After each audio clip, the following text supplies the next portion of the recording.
So today I'm gonna discuss something with you that I read about, and then maybe we'll have a discussion about it. It's a research. So there's a book I read, or read most of it, called "You Lost Me." And this book, and Abuna Gabriel, I think, told me he sent you guys a video, like a 2-3 minute clip. This book is by this research group. It's called the Barna Group. They did a lot of research in America on why 18 to 29-year-olds end up leaving the church. They spent over $200,000 on their research. They surveyed over 50,000 people. They've done a lot of work into this issue. And they found that there's 59% of people who considered themselves Christians and who used to go to church before they turned, before reaching that age group of 18 to 29. And once they reach that age group, 59% of them say they left the church in one way or another. And so it's a big percentage. And we may think maybe this isn't affecting us as much, but it is. It's affecting us, it's affecting our church as much as it is their churches. And actually this research wasn't done with a specific denomination. It was done with whoever they reached out to that was Christian. So they surveyed Protestants, they surveyed Catholics, they surveyed Orthodox Christians, and this is the information they came out with. And there are a lot of challenges that we face in our churches that cause our youth to also leave.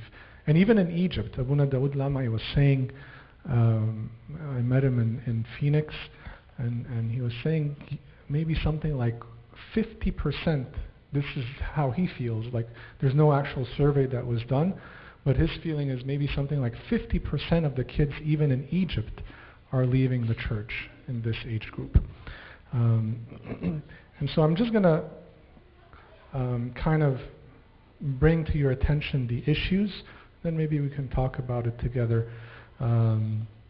Because if you think about it, how many times have we heard, or maybe you've experienced it, parents say, well, at least I've heard it, I don't know. Parents say, my son was in church, he was a great deacon, but he's not there anymore. My daughter used to attend Tasbih and she used to be there every Saturday night. I can't get her to come to church anymore. She wants nothing to do with it. We hear it a lot. And we hear about all these, kids that were supposedly in church and now want nothing to do with it. And so the problem is prominent, and we have to do something about it, because when you think about it, this is their eternal life. And our eternal life is tied to theirs. If we don't do anything, then Christ will ask us, why did you not do anything? As servants, why did you just sit there and observe and watch as the kids left? And I don't know, I don't know about the youth in this particular church so much. Saturday Vespers, it's beautiful. All those kids are there. But again, it's those kids, but the youth are not there. So the kids are all there, and we need to do certain things to make sure that these kids stay in the church once they reach that age group. And it's possible, because when we look at, sometimes we say, well, this society is difficult, this culture we live in is difficult. And when we think about Noah was in a culture or in an environment where nobody else believed in God. Nobody else believed that an ark was needed. And yet he built the ark, and all his 3 sons were saved with him. Not one of them was lost. His sons and their wives were saved.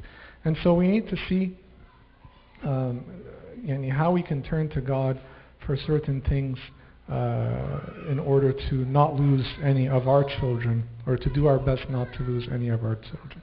So basically the study it shows that there's 59% of kids that end up leaving the church. And they're split into 3 categories. And I'm going to say the names, but I'll explain what they are. He calls one category the nomads, another one the prodigals, and the third one the exiles. The nomads, basically, just very simply, are those who end up walking away from the church. They still believe they're Christian, but they leave the church altogether. They want nothing to do with an establishment. And this accounts for 4 out of 10 people who were Christians. The prodigals are those who walk away from the faith altogether.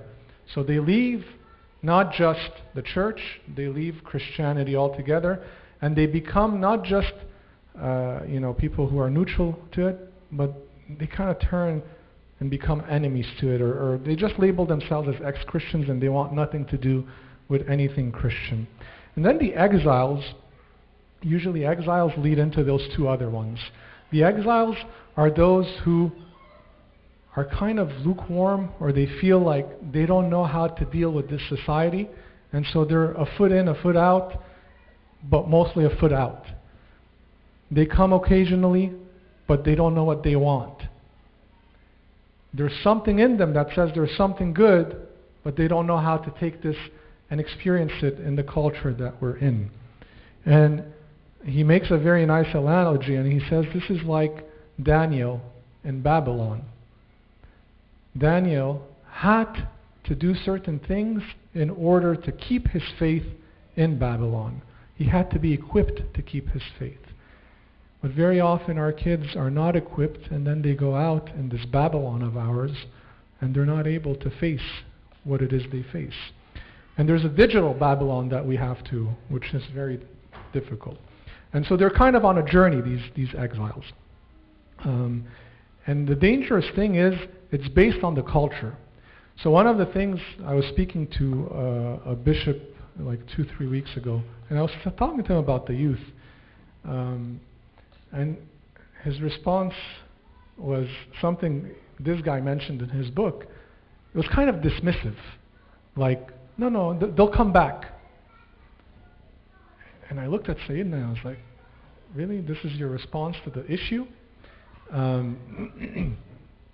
Because 40, 50, 60 years ago, when kids would go to college and they experienced this problem, they would end up coming back when they got married for the sake of their kids. But the problem is the cultural backdrop that we live in now is different. It's not the same as what it is they lived in 40, 50 years ago. And so the challenge now is not the same as what they faced back then.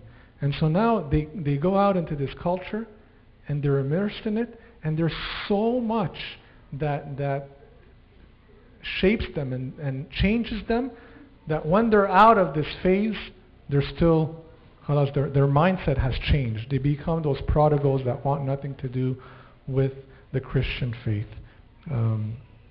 And so the response of they'll come back is a dangerous one, and we can't just assume that this is going to happen. One of the things about these 3 categories is that he makes the point that they've kind of become inoculated to the gospel. You know, like you take a vaccine and so you're inoculated. You have a bit of the bacteria, but not enough to hurt you. In this case, it's more on the Gospels, and they have just a bit. They come to church, they hear so many sermons, they hear so many talks, and so the Word of God is inoculated in them. It's not alive in them. It's not taking action in their hearts. And so they go out to they go out in society, and they're not able to live it. They're not able to apply it.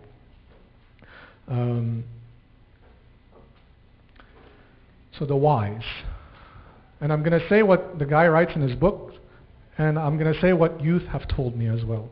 So I sat with a lot of youth in different areas, youth that don't come to church at all. So I would call them, and I would go visit them wherever they were, and I'd find out what it is that was causing them not to come. In the book, he lists 6 points. He says the response that the youth gave: 1, they feel the church is overprotective, whether it be the members of the church or the church is overprotective. What they mean by this is they perceive that the church has kept them fearful and detached from the world, and that everything non-Christian out in this world is bad.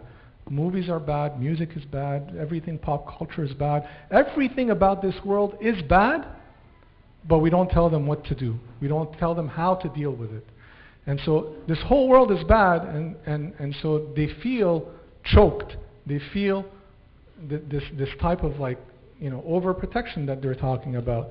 And they're not given the tools to deal with the complexity of this world. And so one of the things is we need to enable them to embrace holiness and obedience to the gospel in the midst of this culture, and how it is that they need to live in this society. The second point they make is they feel the church is repressive. And one of the they talk about many things. I'll list the points and then I'll explain them. So overprotective, repressive, they feel like the church is exclusive, meaning in relation to the peers, you can either have friends outside but not the church, or the church and not your friends. It's exclusive. And I'm just saying what the book says. I'm not saying whether it's right or wrong. Number 4, it says the church, they felt, is so-called doubtless, meaning I'm not allowed to come to church and express my doubts. I'm not allowed to come and say, I'm having trouble believing in God. I'm having trouble believing in this or that. I'm having trouble believing in the Eucharist. These things are things they go through. But because the church is doubtless, they're not able to express it. They also feel the church is sometimes shallow. There's no true discipleship. There's no mentorship. And so they come to church on a weekly basis. They do their activities. They attend the different things that they do. And they may even confess and do whatever it is, sit with Abuna on a periodical basis. But there's no discipleship. There's no mentorship.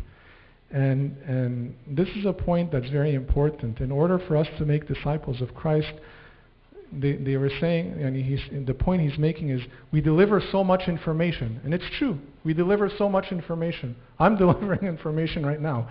But the one-on-ones, or the little groups where there's intimate interaction and someone learning from another person, this is very rare. We don't have it very often. How many of us as servants are very close to certain kids and actually check up on them, do things with them? It's a question to ask ourselves. And the 6th point is that they feel it goes against science. It's anti-science. And so each person is different, and each person has their own issues when they do leave the church. But these are points that many of them experience. So overprotective, we said they feel the church is choking them and so on. Repressive, they feel that the church, and we have this problem in that we don't talk about sexuality, we don't talk about sex, and we don't educate our children. And so they go out there, and I know now, I don't know about the curriculum here in the schools, but I know now in Canada, it's insane. At the age of 5 in school, they're teaching their kids about their genitals and they're teaching them about sexuality from the age of 5, kindergarten. And so if the church doesn't become proactive in educating our kids before somebody else does, they're going to learn the wrong things. And so we need to be very proactive. We can't be like, oh, this is a taboo topic. We can't speak about sex in church. We can't speak about sexuality. Then khalas, we're never going to speak about it. If they have a question, they come and ask it. We need to educate them. We need to teach them. And they don't feel they can come and speak about it either, because again, it's, yes. I understand that both they did, and I 100% believe in it, but it's also hard to do that when 90% of the kids are constant in church, and all they're going to do is laugh about it and joke about it, and they're not going to take the topic as serious as we want them to. Maybe it doesn't need to be, I mean, I don't know what, yani, but maybe it doesn't need to be done in a big setting. It could be done where, again, if we have the spirit of discipleship, then it can be done in a more like a smaller group setting. And so in smaller group settings, there's less agitation. There's less of that, like, I'm going to act out. I'm going to, okay, this is a small group. We're together. We're talking about a serious topic. And we talk about it. I mean, I'm just giving I don't know. Like, I'm just pointing out the problems, but we need to figure out solutions. Being exclusive, I choose between my faith and my friends. This is difficult. Instead of equipping our children to talk about their faith to their friends, we tell them choose between your friends and us. And so we need to equip them to evangelize, to speak about their faith, to be true Christians, and to show them the faith so that their friends see this and they want to come to the church. They want to come here. And it's no longer a choice between this or that. It's more, I've brought my friend to the church. But the question is the church welcoming to outsiders? That's another issue. And if a white person enters the church today, and white as in like, with blonde hair, blue eyes, and so on, are we going to be welcoming to them? Or are we all going to look and be like, what is she doing there? And why is she here? And I think we spoke about this before, so I'm not going to get into this. But we need to make sure the church is welcoming to them. Not exclusive, like they're saying. Expressing doubts. I need to have the ability as a servant to ask my kids, do you have any doubts? Do you want to express? We have to be open. We have to be receptive. We can't just shut them down. So, in Egypt, the problem is, it's the older person speaks and the younger one stays quiet. It's authoritative. It's like, this is how it is and this is how it's going to be. But you do this here, khalas, you lost them. And that's what they say, you lost me. They're pointing the finger at the church. And so we don't want that. We don't want to lose them because we are authoritative or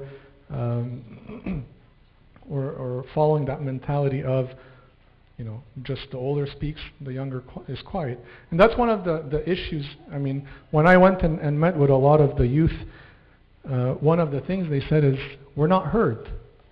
Nobody listens to us. So I said, what do you mean?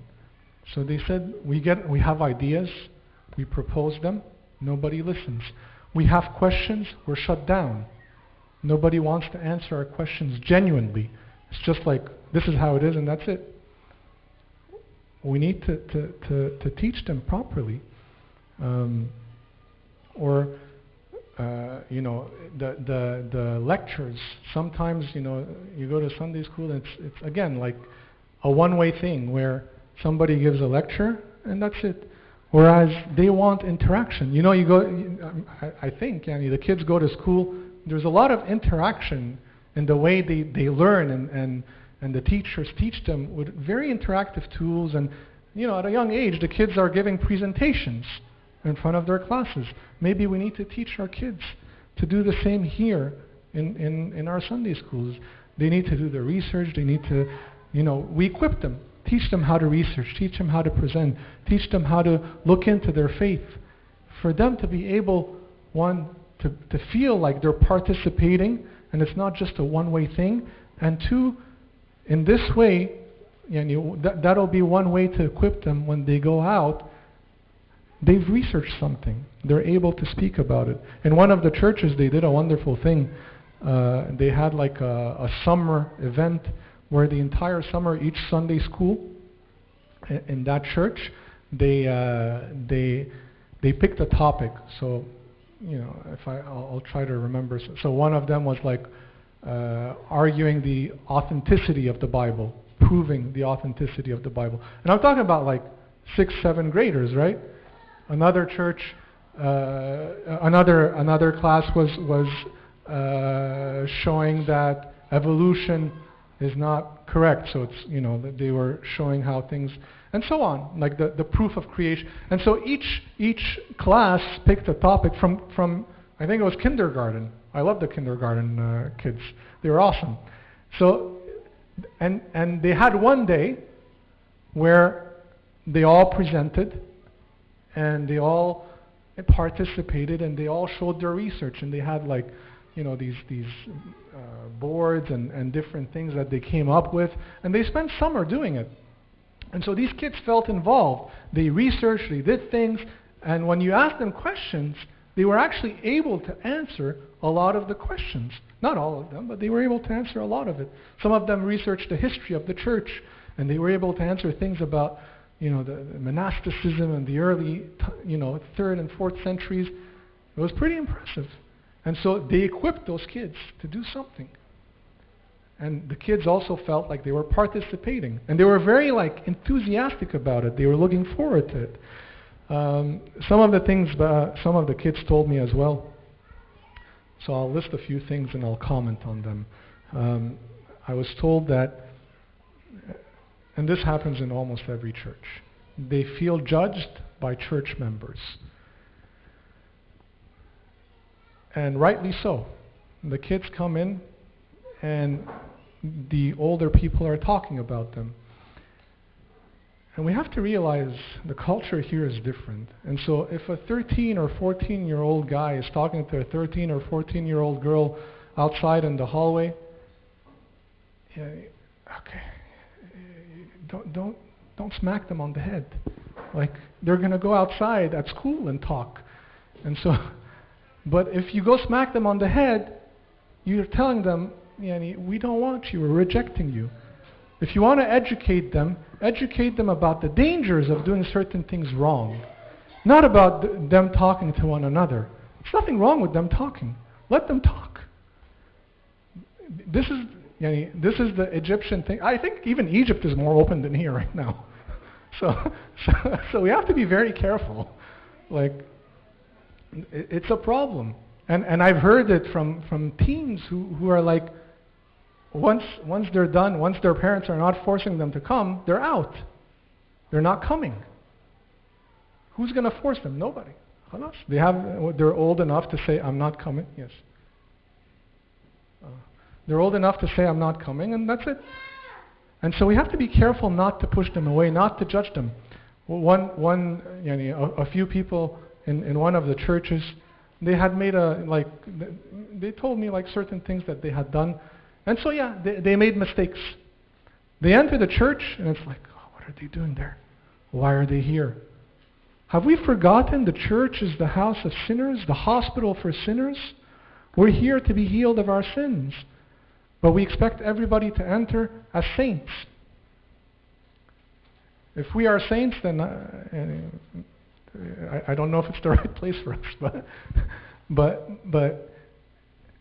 we need to remember the church is the place for sinners to come and return to the Lord. And we are all sinners.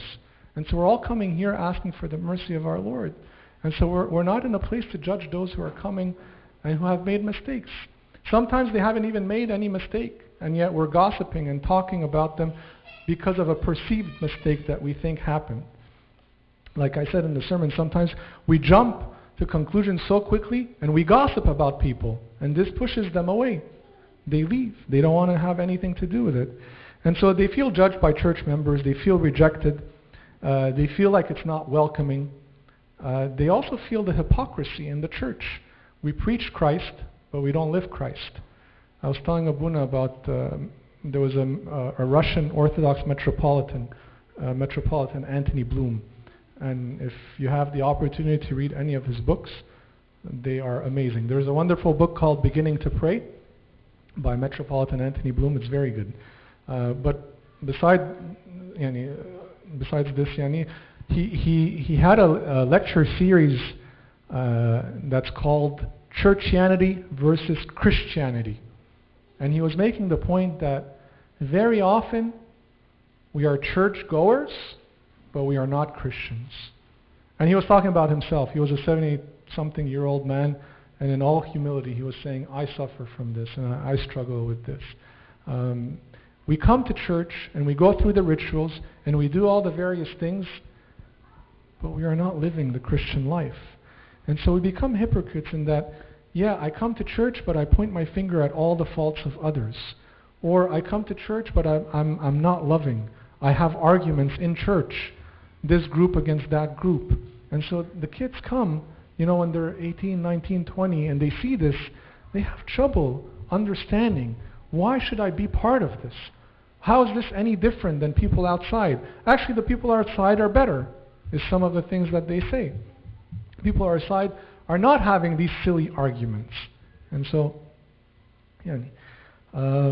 another thing they say is that they feel underserved. So they come and propose services and they're always shut down because it goes against the way we've taught or we've been taught what service is. So we've been taught service, you go to Sunday school, you have certain meetings, youth meetings and this and that, and that's it. And then they come with ideas and they're shut down. And so we have to be open-minded, of course not to the point that we lose them in another way, but in the sense that we're flexible enough to see whether an idea is good and not to reject it. Even if the idea is bad, listen to them, hear them out, and then discuss it with them so that they themselves realize, okay, this may not have been such a great idea. Let them come to the conclusion that this was not a great idea, rather than shutting them down right away. And then, one thing too, they feel like sometimes, in our Coptic churches, we always say the American culture. The American culture is this, and it's ruined our kids, and it's done this, and it's done that. We are in America. We are in America. And we will, if the first generation of our kids are, kind of half, American, Arabic speaking and so on, the second generation will be English speaking. The third generation will be full-blown American. Whether you like it or not, they will be full-blown American. And they will be immersed in the American culture. And so the American culture has positives and it has negatives. The Egyptian culture, I don't want to offend anybody, has positives and negatives. We need to take what is good and teach it. And we need to teach them how to deal with this American culture that we don't like so much. Why are we here if we don't like it so much? But the point is, not everything about this American culture is bad. And they don't want to keep hearing, these Americans, these so-and-so. And it shows that, one, we're judging the Americans as a whole nation, kida. And two, it shows that we're not open-minded. And three, it shows that we're not equipping them to do anything. And so we need to prepare them. We need to educate them.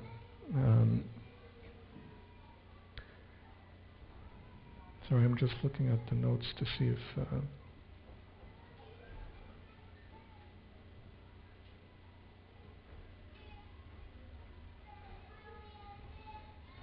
They also want to be spoken about things that matter. So like I said, مثلا, sexual education, it's something that matters to them because they hear it out in school and they see their friends doing things that are not so appropriate. And so even if they're a little young, they need to be educated about it. Science, they go and many of our kids become engineers or physicists or chemists or doctors and so on, and so they go through the whole process of learning science in school. And so we need to equip them to use their heads to know what is right, what is wrong. We're not always going to spoon feed them, but we need to equip them to make rational and wise and discerning decisions. And then they also say the church looks bad in the eyes of people. And so, imagine people know we're Christians and we go out there and we're fighting over petty things, or we go to court over silly things. How do we look as church members? Are we Christian? And so we need to be careful on how we present our church to the community. And so that's another thing. One of the solutions that's proposed in the book is go out and serve your community. Know what the needs of the actual community, not just the community in the church, But the physical, like the environment and the community here, what are the needs of this community? Go and do services so that the church is seen doing services and doing positive things, and that image is fixed in the community. And then the youth also say, don't speak for us or against us, ask us. And so if we think the youth wants something, let's ask them. Before making a decision for them, enable them to make decisions. Ask them what it is they want, what it is they think needs to be done, and so on, and get them involved as much as possible. These are just, I know it's a little dry, but I just wanted to summarize the research from this book and from some of what the kids have said. If you have ideas, or if you have comments or questions, or if Abuna has.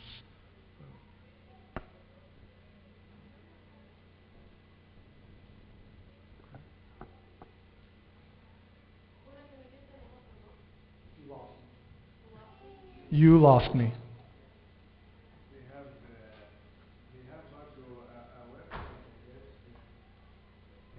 I don't have it, but I sent you this small video. It shows they have a website. هو يعني أبونا Maximus, he's the one who opened my eyes. ما ألبس نظارة بقى عشان open my eyes. He's the one who opened my eyes to this book, and then at the same time I found that we need this. We need this because, as Abuna said, we're kind of having a separation between generations, and sometimes even separation between kids and servants. فأنا لما لقيت أبونا جاي قلت له please أبونا كلمنا شوية في الحكاية دي.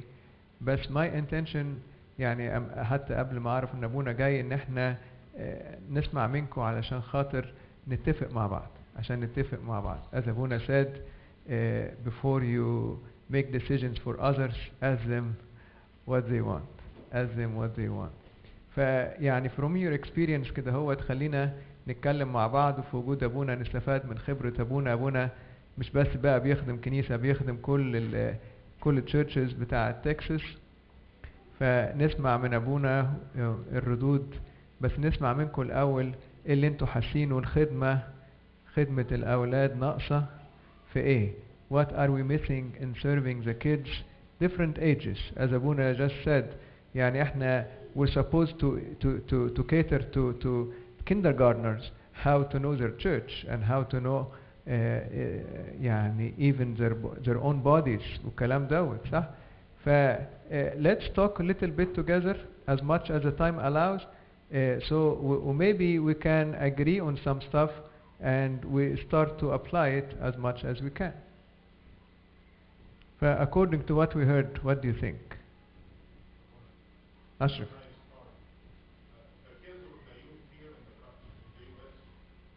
Actually, they live their lives in three fronts.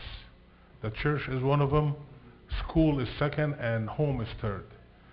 If the three fronts are not really aiming at the same goal, or in sync, or communication is happening, the issues they're having is gonna multiply. It's not gonna be going in the right direction. That's what I'm saying.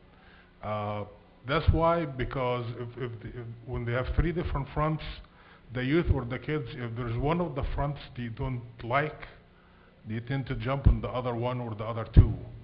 And it is very apparent they might be hanging out with their school friends, for example, rather than being at church, or maybe the house is also a different story.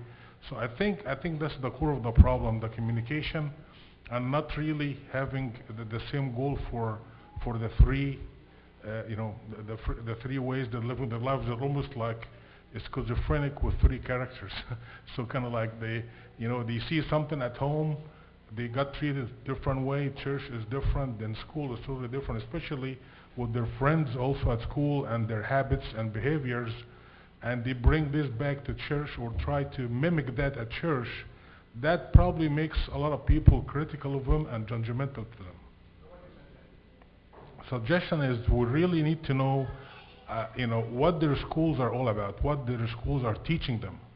And we need to try to kind of, get into that and really help them out from that and really build their character in order to really try to, defend themselves when they're at school against all the other elements. Because personally, I'm not sure all the parents are well equipped to take care of their kids outside this church. Thank you. Well, I agree. We need to know what the parents need to know what the kids are being taught in the schools, and it goes back to like I was saying, for example, in Canada, age 5 they're learning sexual education. If the parents aren't proactive and the church doesn't do something, then it's a disaster. But about other things too. Not just like all the various things that they're taught in school. How do we equip them? So you're right, and you're right too that I think, the church has a role, but the parents have a huge role, because they're with their parents in the house, especially when they're little kids, they're there all the time. And actually, Abanoub Lamai also was mentioning, he was saying, if we don't teach our kids from the age of 0 to 10, then we've lost them afterwards. Because this is the age where we can do so much with them. We have authority over them, and they want to be with us. Kind of, I think.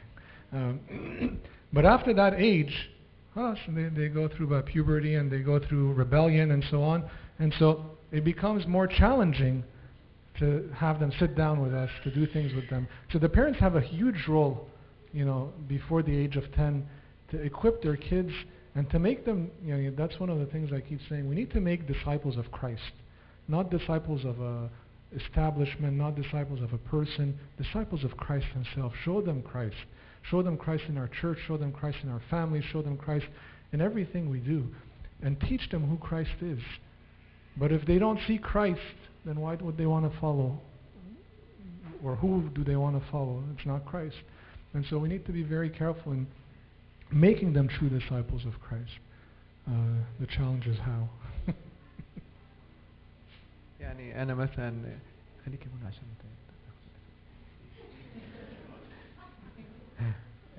مثلا أنا عندي question. I want برضو your input.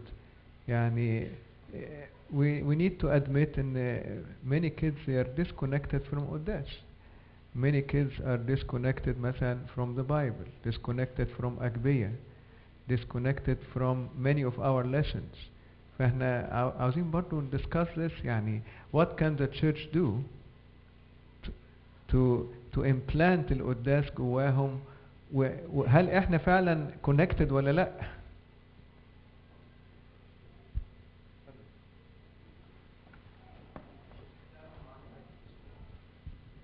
Trying to get rid of the mic. The topic that we spoke about last Thursday, and Abuna was just talking to the college group on Thursday about perception and God's perception to you and people's perception to you. So what Otsak said was about our community is very judgmental, and it's a problem that needs to be fixed, or we're going to continue losing more kids. I really think that's at high top priority, and I guess it goes hand in hand with our church is also a you said an expression كده about where we lay orders, and you've got to follow orders or you're excommunicated, that's here to an extent, but not from people that that happens from outsiders, outside of the Sunday school system مثلا. I don't know how to explain it, but the Uncle walks out and grabs somebody. Abuna was just with us. The perfect example: a boy and a girl. A boy is going this way and a girl is going that way. That means, oh my God, they did something. It doesn't. It's a boy walking and a girl walking, and they just happen to bump, paths. Nothing happened. They're not dating. You know what I mean? This is a mindset that, unfortunately, I think it's something that has to be fixed in every single house that make up the community. So I don't know how long that will take.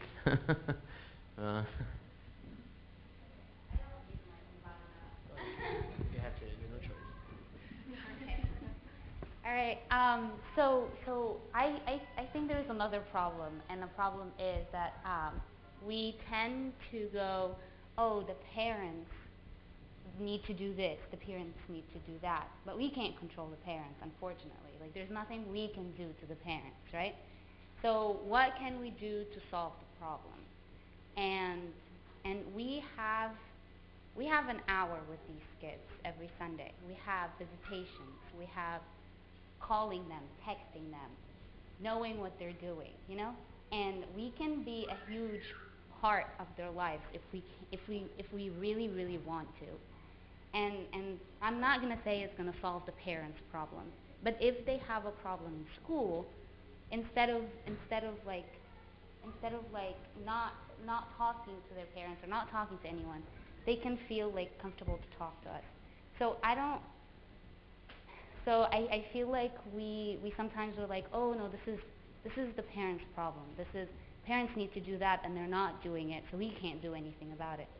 But we need to switch our focus to, this is a problem and the parents can't do anything about it. What can we do about it?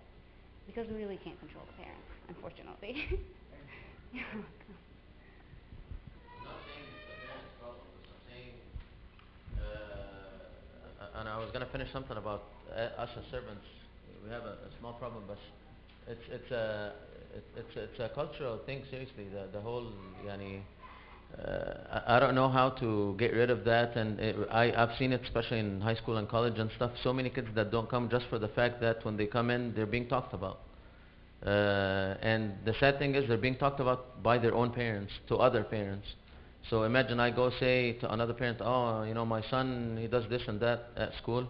So the other parent will tell his kids, oh, don't be like مش عارف مين and so on. So it's not يعني it comes in from within. The other issue that I'm seeing is us as servants now. We have servants that are coming up and stuff, and the genuine aspect of service, the genuine aspect of developing a relationship is not there. As a coordinator, I tell my servants, call your kids, try to visit them as much as you can and all of that. So, I don't want you to just do it and put a check mark next to it. There has to be a genuine, we're trying to show these kids God's love. So if sometimes we lose the genuine aspect of it. So that's why the relationship does not become strong enough to where it will be effective in the future.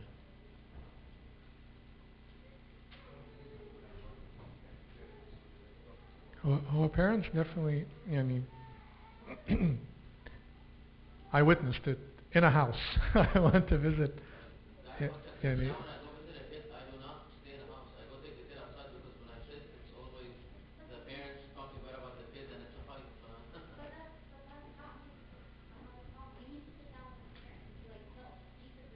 So, yeah. So there's, we need to have proper, I guess, I want to say parent education, because that's something, especially for those coming from Egypt.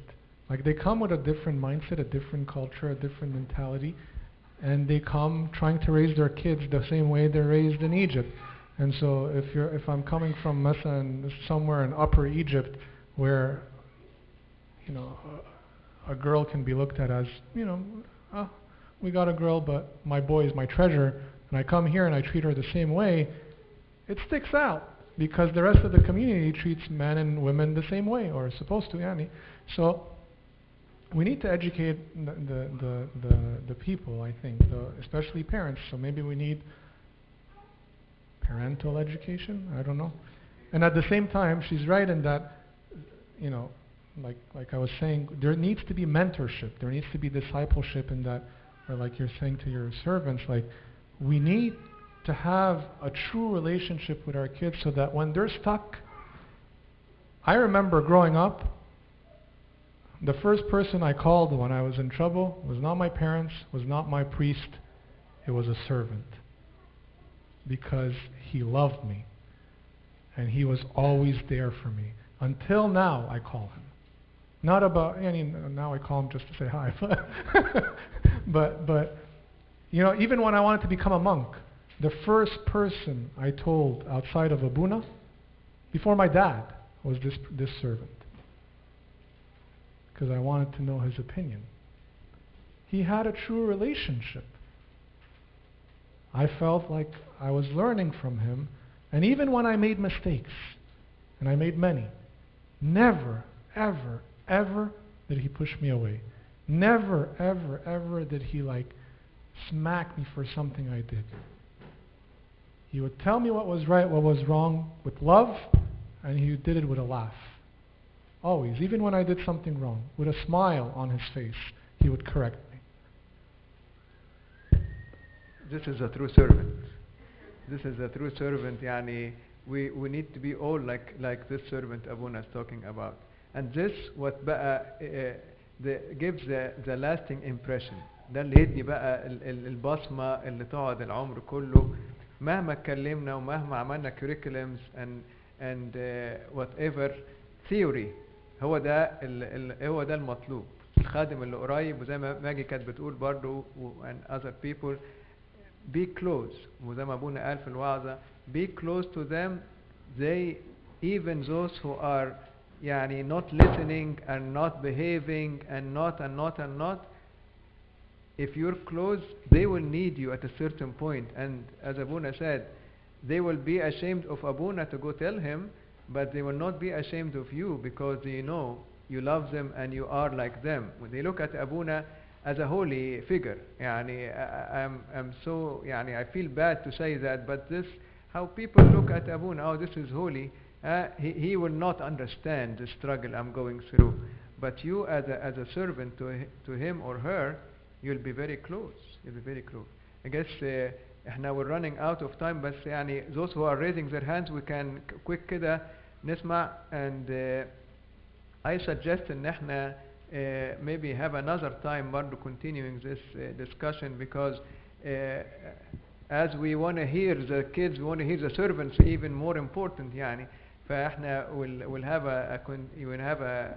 another time where we continue this. وكويس ان ابونا فتح لنا النقط بتاعت في الكتاب دوت عشان تبقى جايد لينا يعني. مينا وفردوس واماني وعادل, وبعد كده نقفل خلاص. Abuna, how long does it take to educate a family coming from Egypt to the States?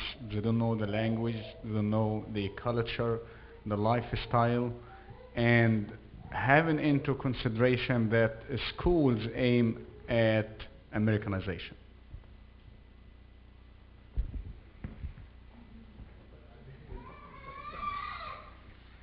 ليسوني بس.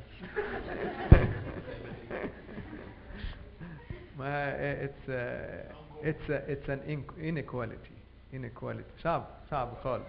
بس احنا we cannot say صعب وخلاص. احنا we need to do what we can do. وزي ما انتوا فاهمين انا كبرت في Sunday school. I grew up in a Sunday school where Sunday school was doing the whole job. I'm sorry to say that. Sunday school was doing the whole job.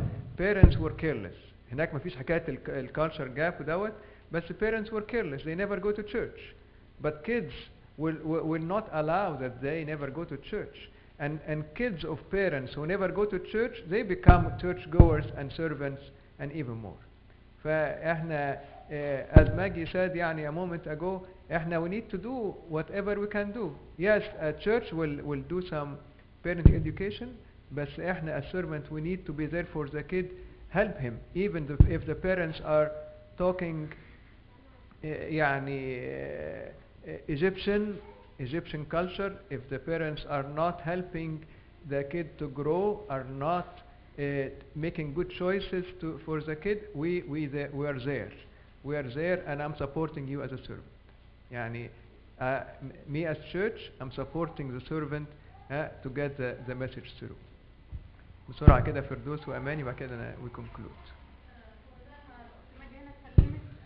معلش انا هتكلم عربي عشان مش ماجي لما اتكلمت في اللي قالته انا معاها. انا عندي اكزامبل لاولاد اختي كانت سالوا اب كاهن بيقولوا له انا معانا الولدين دول عايزينهم يكونوا حد في المسيح او في ربنا، اعمل ايه؟ ابونا قال لهم ارموهم في الكنيسه. اللي حصل الاولاد لحد سن الكوليج مع التعليم طالعين كانه معلم. انا عايزه اقول لكم البيرنتس في البيت ما بيدوش نفس التعليم الكنسي، بس الاولاد طالعين عايزين يختاروا منهم كهنة في الألحان، في الخدمة، في كل حاجة. ده من تربية الكنيسة. البيت كويس نشكر المسيح، بس مش بنفس التعليم بتاع الكنيسة. الكنيسة احنا لو كلنا دلوقتي هنفتكر والدنا كانوا سوسمل، يعني بساط جدا في التعليم، بس مع كده احنا اترمينا في الكنيسة واخدنا التعليم. بس هقول لك حاجة يا فردوس، معلش اقاطعك. الكلام ده ممكن يركب في مصر اكتر من هنا، لان احنا هنا بنشوف الواد ساعة. في مصر ممكن عندهم كنيسة كل يوم وخدام كتير بيخدموا نفس الشخص. فيعني احنا عمالين نجري بس مش هنحصل الايه. والمجتمع عنده الولد نفسه ما عندوش الوقت، عنده ارتباطات وعنده اكتيفيتيز وعنده مذاكرة وعنده شغل. الهاي سكولر كلهم شغالين مش كده؟ فيعني برضو مش عايزين نعتمد اول حتة دي. احنا we'll do our best، بس مش هنقدر يعني ربنا يدي. اماني اخر واحدة وكده نكونكلود. بس انا عايزه اسال قدسك يا ابونا. You said you're the servant up to now you keep talking to him. How much time he gave you? ايه اللي خلى ال relationship between you and him go like this way? Yeah, I know that we're missing something. So maybe when you tell me what he did, we can take it. Like we can do it for our kids. Like how much time he gave you? Like how much time protecting you? How do you establish your relationship? Well, to be honest, in that time I didn't have a cell phone yet. but it started off, I remember he became our servant when I was in like grade 10 or 11. And يعني طبعا Sunday school, like he was our servant there, but the little things he did, like he would ask about, at least me individually, he would ask about me individually, about certain struggles I had. And when he knew from others certain things I would do, he wouldn't come chastise me.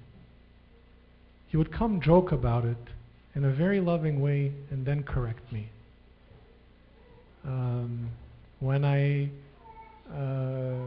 little things like مثلا if I was going through a difficult period in, say, school, and if he knew, he would call. He would meet up with me. I remember one time when I was going to university, something happened, and he called me and he's like, meet up with me. He had a lunch break. He's like, meet up with me, we'll grab a bite together. Something that sticks with me. Yeah, you know, like, this man is very, like, I can't tell you how busy this man is. He's the head of a law firm in Canada.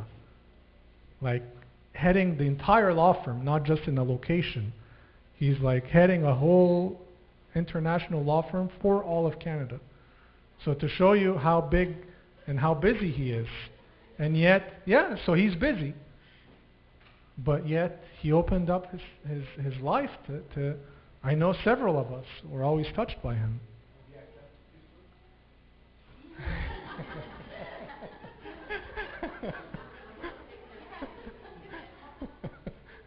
So, yeah, and even I remember when we were in university and we'd have Bible studies, if we couldn't find the speaker, he would be busy, and so he'd say, come to the law office, I'll open up the conference room, we'll have the Bible study there. And he'd give the Bible study in his law office. You know, he cared about us, and it showed. It's not like we were saying, it's not like it was a duty, and he just check marked, okay, I called so-and-so. No, it wasn't like that. He would go out, and occasionally we'd go and play sports together. As teens, we wanted to play sports. We didn't want to go to a youth meeting. We wanted to go and play hockey or play football or whatever. He would take us. Simple things, and he did it for us. But yeah, like you said, it's the love that stuck out. Until now, his love.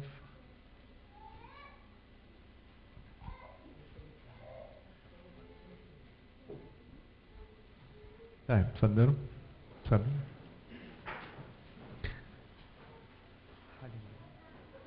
In the name of the Father, the Son, and the Holy Spirit, one God, Amen. Thank you, Lord, for opening our eyes. Thank you, Lord, for guiding us. We're way far, but we look at you, the ideal and exemplary servant,